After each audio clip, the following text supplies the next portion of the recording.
बिस्मिल्लाहिर्रहमानिर्रहीम।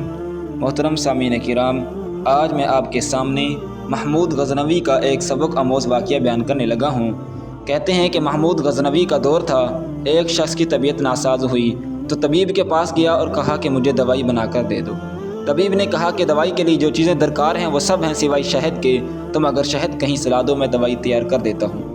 इत्तेफाक से मौसम शहद का नहीं था। उस शख्स ने हकीम से वो डिबिया पकड़ी और लोगों के दरवाजे खटखटाने लगा, मगर हर जगह मायूसी हुई।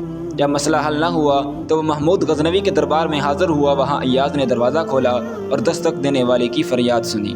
उसने वो छोटी सी डिबिया दी और कहा कि मुझे इसमें शहद चाहिए। अय्याज़ ने कहा कि आप तशरीफ़ रखिए, मैं बादशाह से पूछ के बताता हूँ। अय्याज़ वो डिबिया लेकर बादशाह के सामने हाज़िर हुआ और अर्ज़ की कि बादशाह सलामत, एक साइल को शहद की ज़रूरत है। बादशाह ने वो डिबिया ली और साइड में रख दी और अय्याज़ को कहा कि 3 बाल्टियाँ शहद की उठाकर इसको दी जाएँ।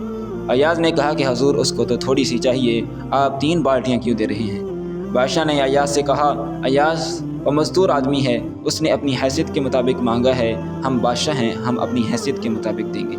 यह हिकायत लिखने के बाद मौलाना रूमी रहमतुल्लाह अलैह फरमाते हैं कि आप अल्लाह पाक से अपनी हैसियत के मुताबिक मांगें, वो अपनी शान के मुताबिक अता करेगा। शर्त यह है कि मांगे तो सही।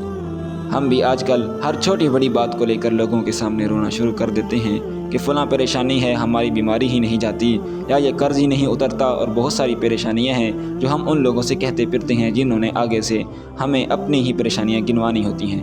अपनी परेशानियां उससे शेयर करें जो मालिक कुन फ़यकुन है। दुआ है कि अल्लाह ताला हमें अमल की तौफ़ीक़ अता फ़रमाए। आमीन।